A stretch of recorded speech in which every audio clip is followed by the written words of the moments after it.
నమస్తే అండి, welcome to RR TV. This is Rajamouli. మనకు సామెతలకు కొదవలేదు.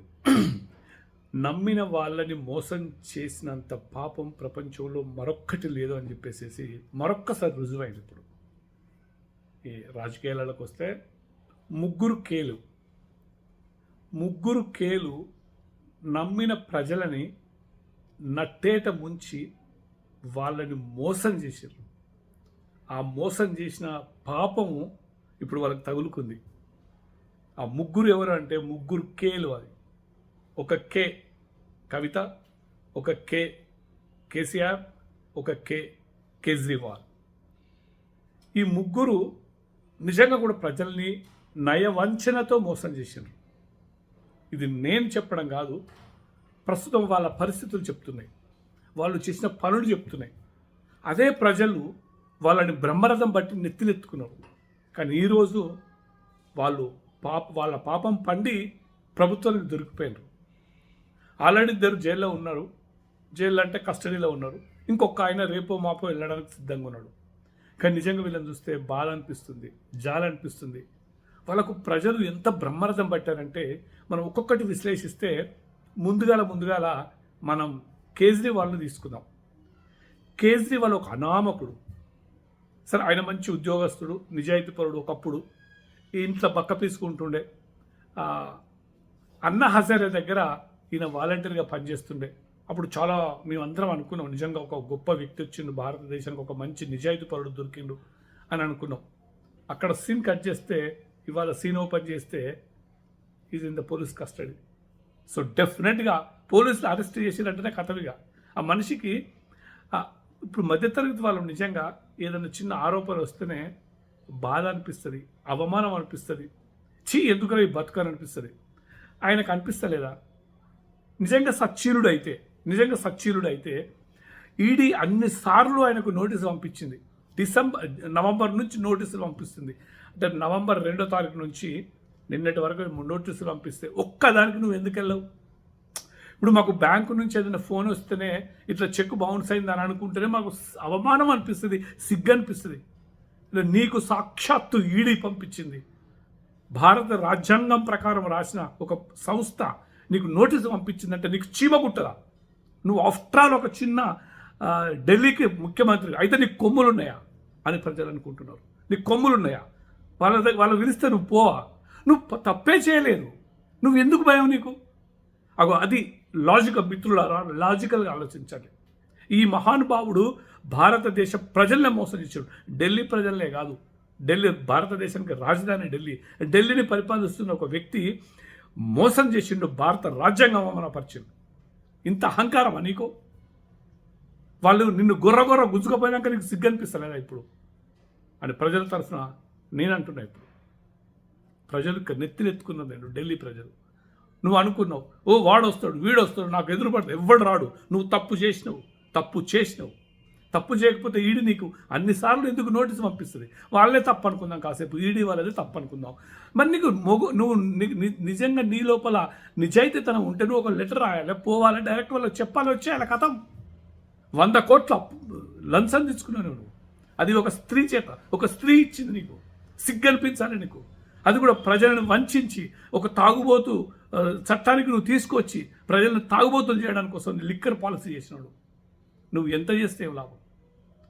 ఈ నికృష్టపు క్యారెక్టర్ ప్రజలకు మొత్తం అర్థమైపోయింది.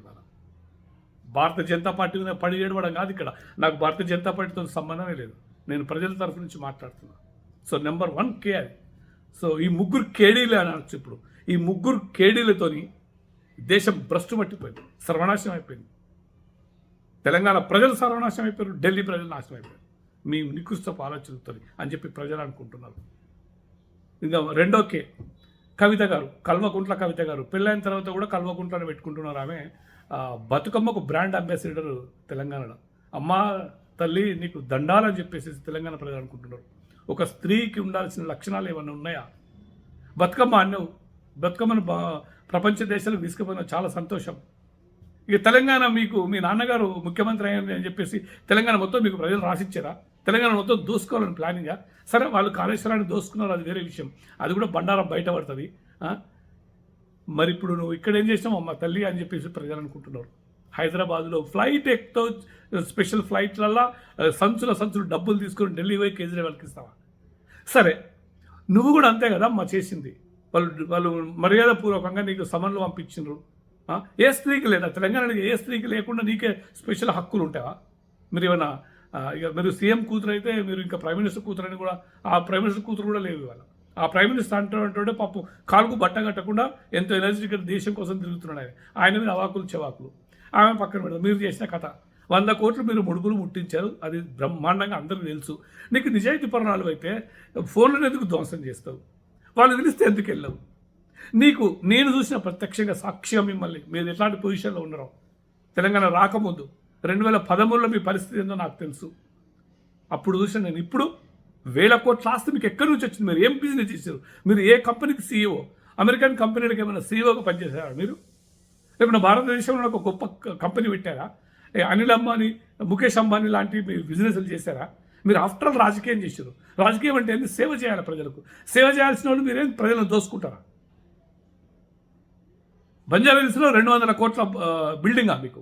మీ అన్నకు ఫామ్ హౌస్లా? మీ నాయనకు 100 కోట్ల ఫామ్ హౌస్లా? మీ కుటుంబానికి తెలంగాణ రాసిచ్చారా? సో ఇది మీరు చేసిన నిర్వాహకం. దుబాయ్లో మీకు ఫ్లాట్ ఉందంట. ఇవన్నీ ఎక్కడి నుంచి వస్తున్నాయి? మీరు నిజాయితీ పనులే. సచ్చినులు అయితే ఇంటి దగ్గర పోవాలి, టకటక చెప్పేసేయాలి. ఫోన్లు దవసం చేసినావు, అవన్నీ ఎందుకు? సో మీరు నిజంగా కూడా మీ పాపం పండిందే. మీరు ఇవాళ జైల్లో ఉన్నారు. రేపు మీ భర్త గారిని కూడా తీసుకొచ్చి పక్కన కూర్చోబెట్టి మొత్తం కక్కిస్తారు. సో 2 ఇక 3 ముత్యమంతా ఆయన ఏమంటారు ఇక అనొద్దు. ముత్యం, బంగారు ముత్యం ఆయన అయితే. తెలంగాణ నిన్న ఒకప్పుడు నెత్తిలో పెట్టుకున్నారా మిస్టర్ కేసీఆర్ గారు? తెలంగాణను తెచ్చినందుకు సంతోషపడ్డారు. ఏదో అప్పుడు ఏం చేసినావో ఆ పనులని తెలుసు. ఇక్కడ చెప్తున్నా నేను. ఆ కేసీఆర్ సంగతి నాకు ఎప్పుడో తెలుసు. కానీ నేను చెప్తే నా మీద దాడి జరిగింది. నేను 2015లో ఆయన 2014లో వచ్చినాక 1 ఇయర్కే చెప్పిన ఆయన చరిత్ర. అసలు అంతకుముందే తెలుసు నాకు. నేను చాలాసార్లు కలిసిన ఉద్యమంలో. అప్పుడు నేను ఆయన గురించి చెప్తే ఫ్రెండ్స్ అందరూ ఏమన్నారంటే, ఎవడో ఒకడు ఉండాలిరా భయ్ తెలంగాణ తీసుకురావడానికి ముందు పడ్డాడు కదా అన్నారు. సరే, వచ్చినాక ఏదైతే తెలంగాణ వద్దనుకున్నాము, అంటే ఆంధ్ర పెట్టుబడిదారులు వద్దనుకున్నాం, తెలంగాణ లోపల తెలంగాణ వచ్చిన తర్వాత ఆంధ్ర కాంట్రాక్టర్ వద్దనుకున్నాం, మేము ఆంధ్ర సినిమా వాళ్ళని దూరం పెట్టాలనుకున్నాం, ఆంధ్ర రియల్ ఎస్టేట్ దొంగలను దూరం పెట్టాలనుకున్నాం, సో ఆంధ్ర బిజినెస్ మ్యాన్లను దూరం పెట్టాలనుకున్నాం. కానీ ఆయన ఏమీ చేయలేదు. తెలంగాణ వచ్చింది కేవలం ఆయన కుటుంబాల కోసం అన్నట్టే. తెలంగాణ తెచ్చుకొని ఆయన కుటుంబాన్ని మొత్తం పిలుచుకొని, ఆయన సామాజిక వర్గాన్ని మొత్తం పిలుచుకొని ఒక్కొక్కరికి ఒక్కొక్కటి రాసిచ్చిండు. అరే నువ్వు ఇజ్జేయరా, నీ పాపం ఎక్కడ పండింది? బిడ్డ రూపంలో పండింది. వాడు ఒకడు ప్రవీణ్ అన్నట్టు ఒకడు ఉన్నాడు, ఆఫీసర్, ఆయనకు ఉద్యోగం పెట్టిస్తావు. నీ కుటుంబం వాళ్ళకి ఆయన డిఎస్పీని చేస్తావు. ఆయనకు అంది ఫోన్లు ట్యాపింగ్ చేయమని చెప్పేసి ఆయనకు సపరేట్ వింగ్ ఇస్తాడు. ఇవాళ ఏమైంది? మందు ఫోన్లు ఆడు ట్యాపింగ్ చేసేది. ఇంత నికృష్టపు పరిపాలన.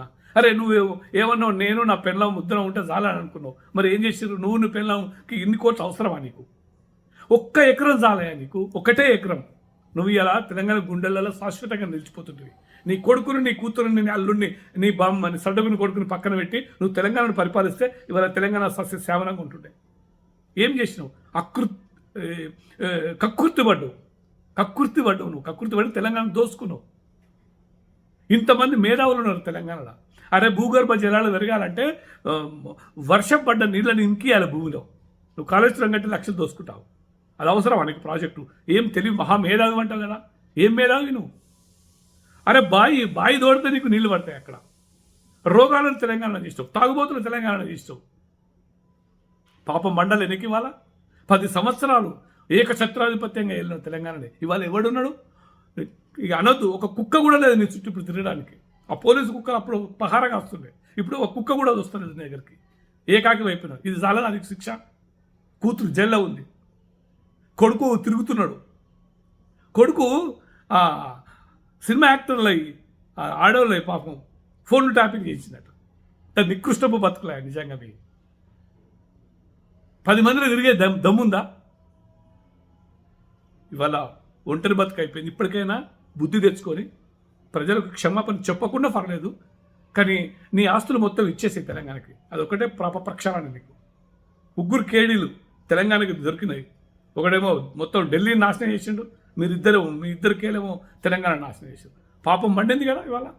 ఇదంతా నేను కాదు, ప్రజలలో తిరిగి తెచ్చి మీకు విన్నవించుకుంటున్న ఈ సామాన్యుని ఆవేదన అనుకో. ఇది నువ్వేమని అనుకో, ఏమైనా చేయను, నో ప్రాబ్లం.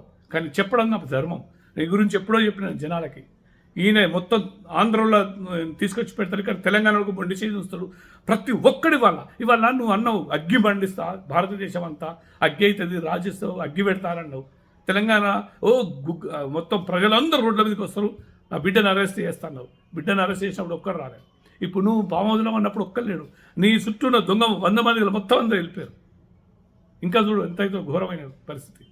సో మొత్తానికి పాప ప్రక్షాళన చేసుకో. ఇప్పటికైనా నువ్వు చేసిన పాపాలని క్షమించు అని అంటావా, ఏమంటావో నాకు తెలియదు. కానీ నీ ఆస్తి మొత్తం తెలంగాణకి ఇచ్చేసి ప్లీజ్. వద్దు, నువ్వు ఇక చాలు, నువ్వు ఒక్కనే బతుకుంటారు. ఇక నీ భార్య నువ్వు మంచిగా ఒక ఫామ్ హౌస్ వేసుకొని బతుకున్నారు. 1 ఎకరం సరిపోతుంది మీకు. 1 ఎకరం ఒక ఆవు సస్యశ్యామలంగా అయిపోతుంది. ఈ దేశానికి ఇచ్చిన పాపాలన్నీ నరేంద్ర మోడీ గారు క్షమించేస్తారు. మధ్యలో నరేంద్ర మోడీ గారు ఎందుకు పాపం, ఆయన పని ఆయన చేసుకోబోతున్నాం. ఆయన చూసి బుద్ధి చేసుకోండి. కుటుంబంలో ఎవరిని విలువలే చేసేస్తున్నాడు దేశానికి సేవ. అది సేవ చేయడం అంటే. సేవ చేయమంటే ఆస్తి సంపాదించుకోవడం కాదు. ఎనీహౌ అయినా కూడా మిమ్మల్ని తెలంగాణ ప్రజలు ఇంకా క్షమిస్తారు. కానీ ఈ ఎలక్షన్లో మాత్రం ఓటు విషయంలో మాత్రం వాళ్ళు క్షమించరు. ఇక మిమ్మల్ని ఒక నాయకునిగా, అంటే ఒక టక్కుటబర గోకర్ణ ఘనకార్య విద్యలు చేసిన నాయకునిగా మాత్రం వాళ్ళు ఒకే అంటారు. కానీ ఇట్లాంటి మంచి మాత్రం నువ్వు చేయలేదని మాత్రం 100% నిజం. ఎనీహౌ జై తెలంగాణ, జై భారత్, నమస్తే.